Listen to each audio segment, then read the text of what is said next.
눈바람이 몰아치던 혹독한 겨울. 고립무원의 성에서 보내야 했던 나날들. 청의 무력 앞에 고개 숙여야 했던 47일간의 참담했던 역사가 뮤지컬로 돌아왔습니다.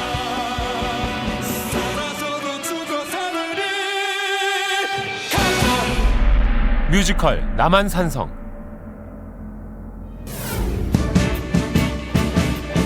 (370여 년의) 시간을 건너뛴 숭고한 역사의 숨결을 뮤지컬로 재현.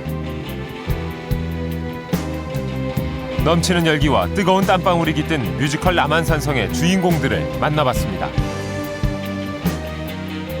안녕하세요. 안녕하세요. 네. 네, 저 이필모입니다. 그리고 이쪽은요. 네. 저는 남한산성에서 매향 역을 맡고 있는 배혜선입니다. 네, 저는 굉장히 오래간만에 이렇게 무대에서 여러분들 찾아뵙게 됐습니다. 여기는 자주 하셨대요. 네, 남한산성은 김훈 선생님의 소설 남한산성을 뮤지컬화한 작품입니다. 그래서 많은 분들이 어렵지 않게 보실 수 있도록 많이 신경 쓴 감동 있는 그런 역사 드라마고요. 아마 많은 분들께 감동의 작품으로 기억되지 않을까 싶습니다. 우리나라 그 역사가 대부분 보면 이렇게 밝고 경쾌하고 뭐 이런 역사는 없고 대부분 슬프고 한이 서려 있는 그런 거잖아요. 여기 남한산성도 조금 좀 그런 쪽이에요.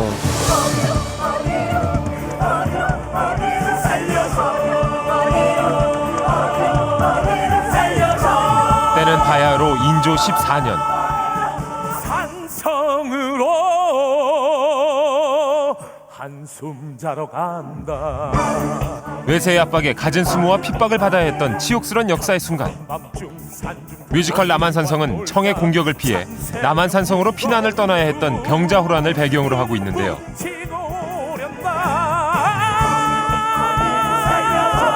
47일간의 항전과 슬픈 패전의 이야기를 그리고 있습니다. 오달째는 거기서 척화를 주장하는 고든 선비인데요. 죽어서 산다라는, 그러니까 남한산성의 주제가 살아서 죽느냐 죽어서 사느냐 뭐 이런 거거든요. 근데 자기가 자기 목숨을 버리는 한이 있더라도 그 뜻은 굽히지 않겠다를 주장하는 선비가 되겠습니다. 그래서 나중에 오달째가 사막사 중에 한 명으로서 그 죽는 그 순간까지도 그런 그 뜻을 굽히지 않는 그런 장면이 아주 그 감동적으로 다가올 수 있을 것 같습니다. 만약 오랑캐에게 무릎을 꿇는다면 이제 그 백성은 누구의 백성이겠나? 최명길은 나라의 수치야. 난 한양으로 가겠네. 가서 최명길의 목을 베겠네. 청과의 대립을 주장했던 척화파의 강경론자 오달째. 그는 실리보단 명분을 중요시하며 화친을 주장하는 대신 최명길에 맞서 청과의 전쟁을 주장하는 인물인데요. 그게 무엇이냐? 청과 화친을 주장한 최명길을 참수하소서. 달째야,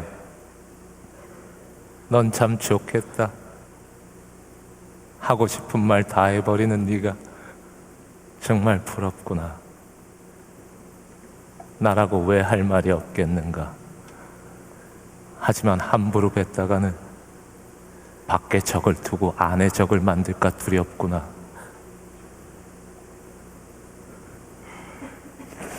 넌 서두르지 말아라. 이 난리가 끝나고 살아남을 선비도 필요하지 않겠느냐. 내 길을 따르겠다. 나라를 잃고선 살아도 산 것이 아니오 차라리 명예로운 죽음을 택하겠다는 오달째의 결의. 싸워주겠다. 살아서도 죽어 사느냐. 가자. 조금 해결하기 어려운 거를 매향이한테 다 떠넘기시지 않았나라는 생각이 많이 들어요. 오달째를 사랑하고 기본적으로, 그리고 오달째의 부인이 있는 것도 알고 있고 또 그 여인이 아이를 또 갖고 있고, 그래서 결국에는 청진영에서 오달째에게 그 여인을 돌려보내는 그런 숭고한 사랑을 하는 그런 절개 있는 여자의 모습이에요. 만약 내게 무슨 일이 생기면 내 어머니와 내 아내를 부탁하네. 비록 기생의 몸이지만 당찬 기계를 지닌 여인 매향. 무지막지한 청해 병사들과 조선의 관노 출신으로 청군의 앞잡이가 된 정명수의 손길에서 오달째의 아내를 구하기 위해 자신의 모든 것을 희생하는데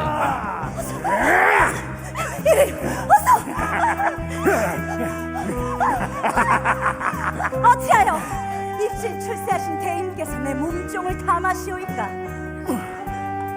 이것 봐라. 얘야, 위로해드려라. 네가 마음에 드신다질 않느냐? 틀림없이 담돌한 게 어느 지체 높은 대가 때 규술이었다. 또한 청과의 화친을 위해 포로를 돌려주겠다며 찾아온 최명기를 보곤 영민한 꾀를 내기도 합니다. 원한다면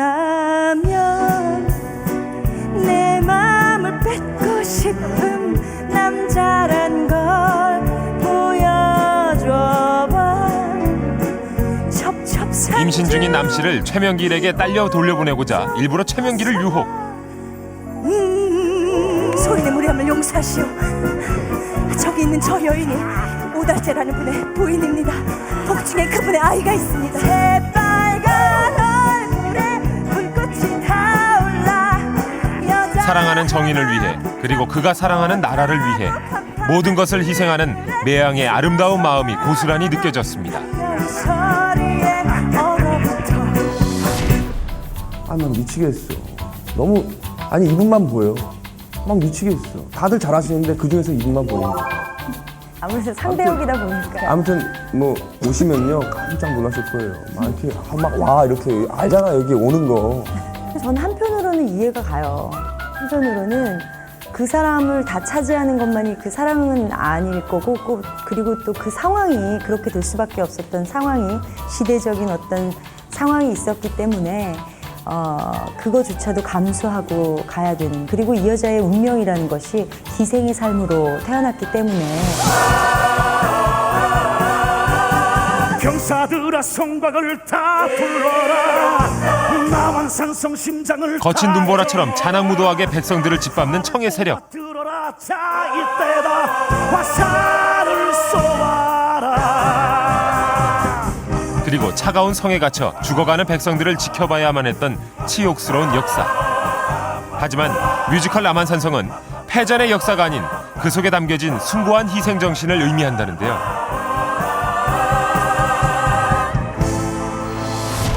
사실 남한산성 이야기를 뮤지컬로 하자 그럴 때 뭐 지금도 많은 분들이 그런 생각 하시는 것 같은데, 패전한 이야기, 그런 수치스러운 이야기, 답답한 이야기를 뭐 어떻게 이 화려한 뮤지컬하고 맞을까, 뭐 사람들이 관심을 가질까, 뭐 그런 우려들을 했죠. 아무래도 뮤지컬이다 보니까 대중적인 흥미가 있어야 되고, 그래서 뭐랄까 이 뮤지컬 관객이 주로 젊은 여성 관객이니까 젊은 캐릭터가 필요했고요.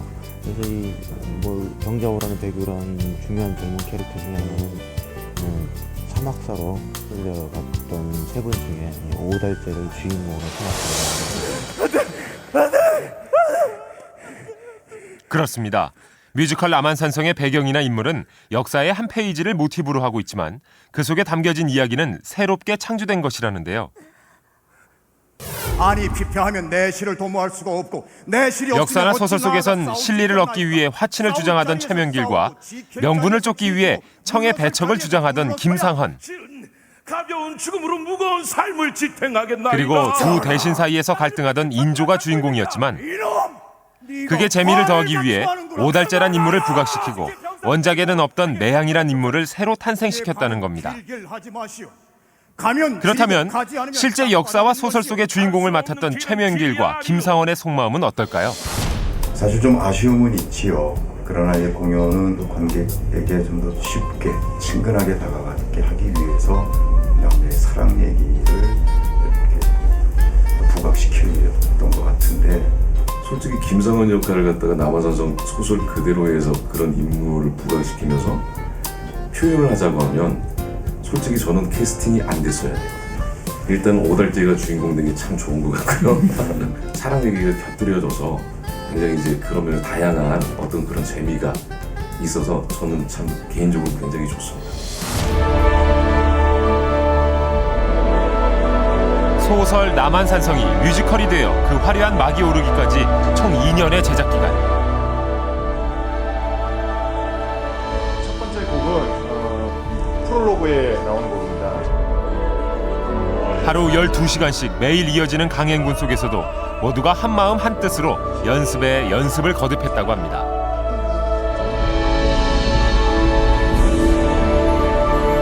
눈물과 감동을 전하는 아름다운 선율의 음악들.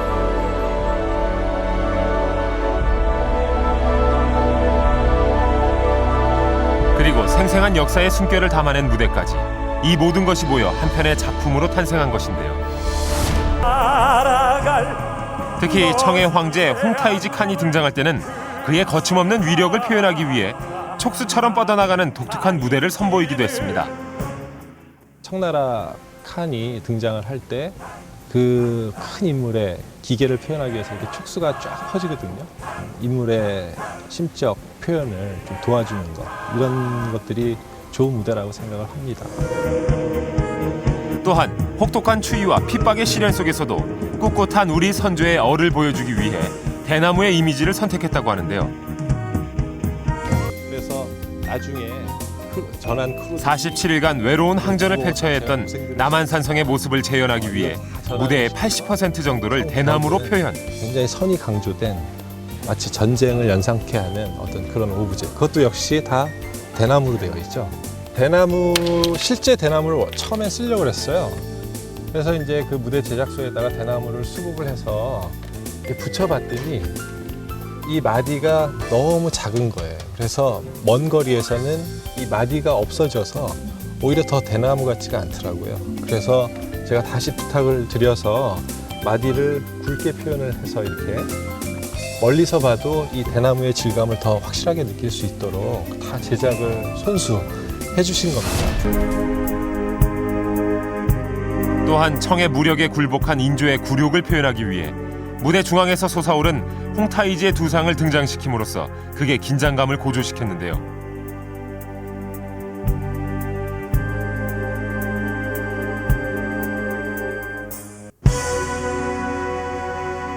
그리고 뮤지컬 남한산성의 하이라이트, 삼배 고구두.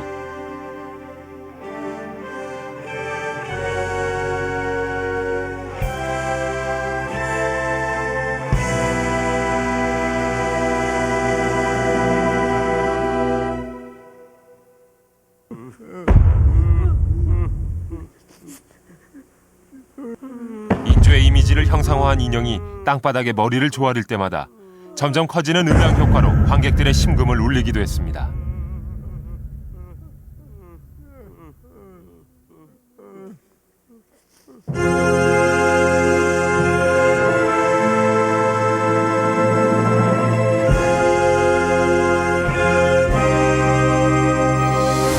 어찌 보면 참 드러내기 어려운 우리 역사의 한 부분이지만 우리가 그것을 통해서 과연 살아남은 자들이 과연 어떻게 살아가야 할 것인가라는 어떤 그런 주제의식, 그런 것도 느껴볼 수 있고.